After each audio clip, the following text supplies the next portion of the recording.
Festus Keyamo, APC member and also a spokesperson for the party, senior advocate of Nigeria, a lawyer, he has come out to declare Peter Obi and Yusuf Datti wanted. He said they should be arrested by the Department of State Service. He said they should not see the light of the day. He said they should be kept in the dungeon. And be wondering why. Is it all because of this election? There is more. In fact, I want you to stay put on this channel, on this video, so you will get to know the details of everything that is going on the ground. Right now, Nigerians are worried because it seems what most pastors said is about to happen. Bola Ahmed Tinubu right now is also worried. That is because pressure is gradually being mounted. You know, by the side, they said that certain groups of people, in fact, not certain groups of people. Let us make it clear. They said Peter Obi's group, Peter Obi, is working behind the scene to stoke up the fire, the ghost that has died, the fire that has died in the life of Bola Ahmed Tinubu. I'm talking about this issue of drug baron and all of that. He wants to bring it up, saying that this kind of person cannot ever be president of Nigeria. And on the other hand, Festus Keyamo said, you, Peter Obi from Anambra State, Yusuf Datti from the north of Nigeria, you must be jailed. He said that the government of Nigeria, he said the president, he said the court, the DSS should invite them in, question them because of treason. He said this is a treasonable felony and that they should be charged. He said Peter Obi and Yusuf Datti are stoking up civil war. They are stoking it up with that Lagos State Chinedu Vivo Roads Gbadebo. He said they are working hand in hand together to create a system where people will be unruly, there will be unrest, a situation where there won't be peace in Nigeria. He said they are trying to kind of instigate certain groups of people who are aggrieved due to some issues, prevailing issues in Nigeria. Said they are trying to stoke those people up, push them so as to fight each other. Now, it is going to be Labour Party fighting APC and vice versa. This is going to be a situation that will be so explosive and nobody will be able to manage it. He said this is what they are trying to do. He said investigation intelligence report that he gathered produced all of this evidence that soon Nigeria is going to explode. And he said since Peter Obi has decided to become this kind of person, the DSS must call him and Datti, the vice president of his family. This is what he's saying, that they can never be vice president of Nigeria, that Peter Obi can never be president of Nigeria. Say he's president of Igbo people, that he should gather himself and report to DSS, or DSS will drag him from his blockhouse, both of them, into custody so that he can go and speak to Mazi Nnamdi Kanu. I said, really? This is serious. I want you to listen to what he has to say. And do not forget to like and share this video. Don't forget to subscribe to this channel if you're new here. Let us hear from senior advocate of Nigeria, Festus Keyamo. And we survive. Now, what is going on is that Datti Ahmed comes here, and it has been a series of interviews by himself and Peter Obi. Yesterday was the final nail on the coffin. It was the final straw that broke the camel's back. That somebody who wanted to become vice president of this country, of that level, would come here, sit before the world, and tell the world that he does not recognize a president-elect that has been declared by the Independent National Electoral Commission, and that the president-elect must not be sworn in. By coming out of that process to then call for insurrection in a subliminal manner, for protest and insurrection to truncate that process. I want to say this clearly, that the process we have established since 1999 is that elections take place.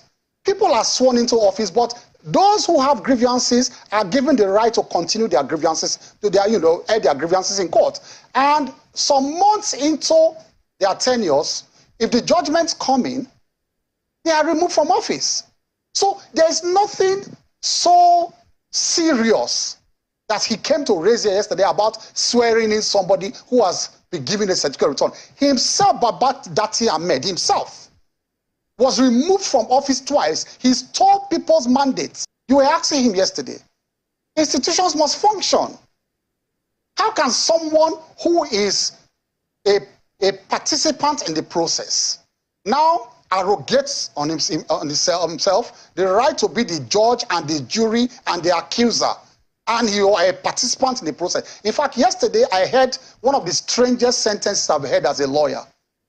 You know that sentence he came here to say, and I'm not surprised because he's not a lawyer, but he runs an institution. He said, this section of the Constitution comes interpreted. You heard that yesterday. That, no, you don't need to bother. This section comes interpreted. I have never heard that in my life. What I have heard from my life as a law student is that the right to interpret provisions of the Constitution lies in the judiciary. And that's why you have a tripod. And I'll threaten INEC to support them. They failed. Now they want to move to the judiciary. It is enough is enough. Shehu, we are ready. Let me tell you this. People who voted, and majority are that, who voted for Asiwaju and the APC, they are the silent majority now.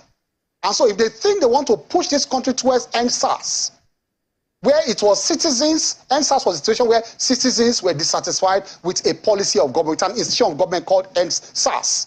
That was totally different. But they think they can rile up and citizens towards a situation of SARS again, but NSAS. But this time they should realize that this is not activities, it's pure politics. And if you want to do that now, it will not be citizens against government, it will be citizens, voters against voters.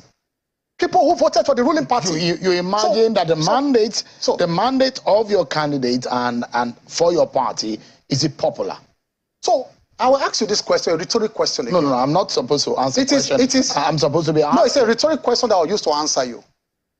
That Peter Obi, with the kind of message he preached, did he expect, in all honesty, a man who came third or saying the confessed, did he expect, in all honesty, to win in areas where that message did not, go down well with people? He was telling the churches, take back your country. Take back your country from where? Now, look at the heat map of the votes. Look at the Nigerian map. Pick it up and look at the heat map of his votes. He succeeded in those areas where his messages sank in about Christians take back your country. He forayed into the middle belt where Christians are predominant and ended there. He could not go further than that place. Look at the heat map. And so the heat map exactly reflected the kind of message he preached to people. So within the ambit of the law, I'll tell you this. Within the ambit of the law, if someone is hurt by a process and he lost out in the process and he thinks that that loss was illegitimate, he was edged out illegitimately within the ambit of the law, does he not have the right under the law and the independence of mind to be able to speak out? Oh, there. But you don't say you don't recognize a legitimate government. That is treasonable felony.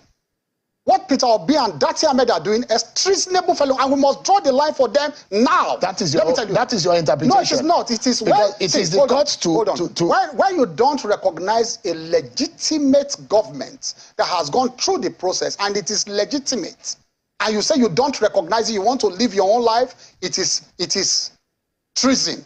And let me tell you this. That's how you interpret it. What Peter until Obi, the court now say what Peter Obi, and that is when they will defend themselves now. But you must be charged first. Do you understand me? You will be charged for that. You must. That's what I'm telling them to do. I'm not interpreting. They will charge them for that. Charge them and go and defend yourself.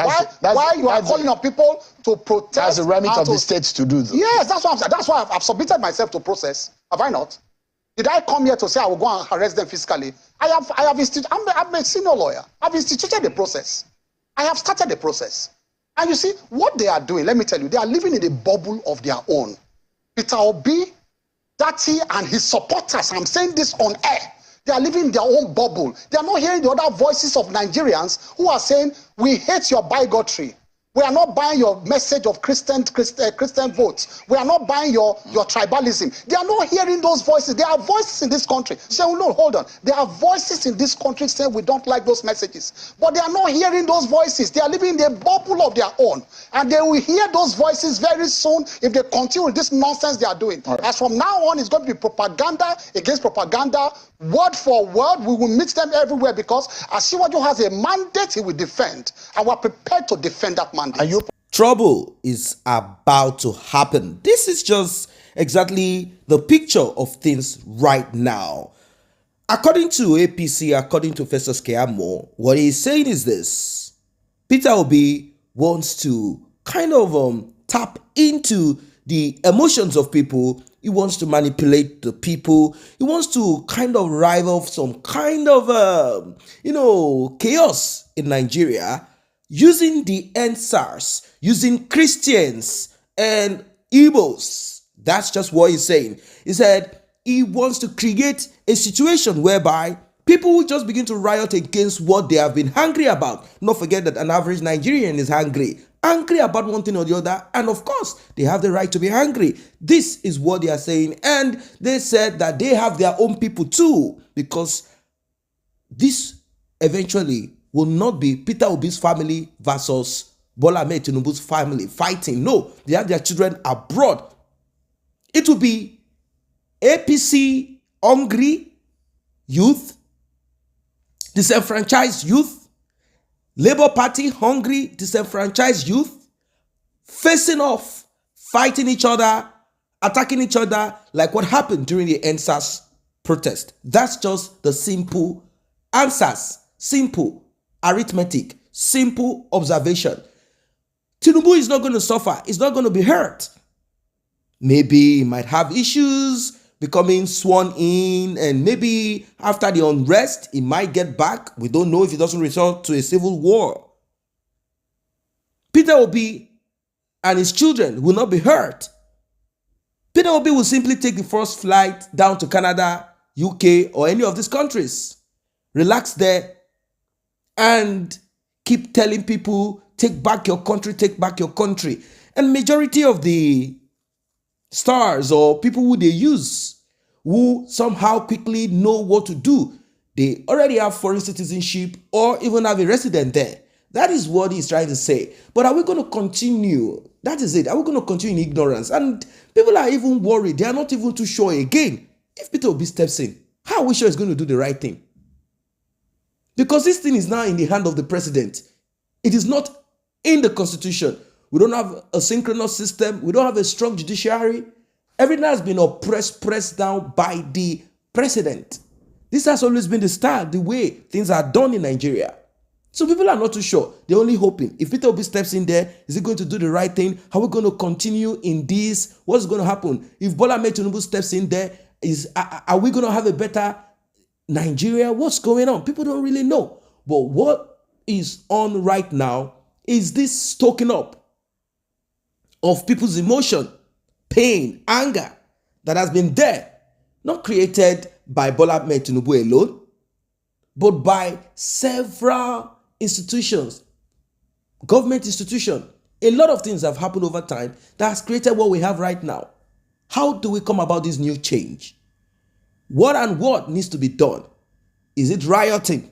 Is it going on the streets, blocking the streets, NSAS protests, whatever it is? They said they have their own people too on the street. They have their own people ready, waiting to attack, to fight, to do whatever it is that needs to be done to make sure that Bola Ahmed Tinubu stays in there. This is very serious. I don't know what sides you are on. What do you think is the way out? Because what we are seeing is very clear.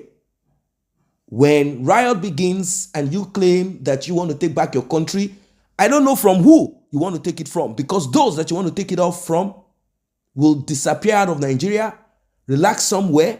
It will be you fighting each other, like those type of Rwanda kind of thing. You will tear yourself when you are done and you have used your blood to kind of, appease the land. Maybe a new government will come in and things will remain the same, or things will be good or be better. I don't know. What are your thoughts about this one? Let us know in the comment section below. Don't forget to like and share this video. Don't forget to subscribe to this channel if you're new here. See you in the next.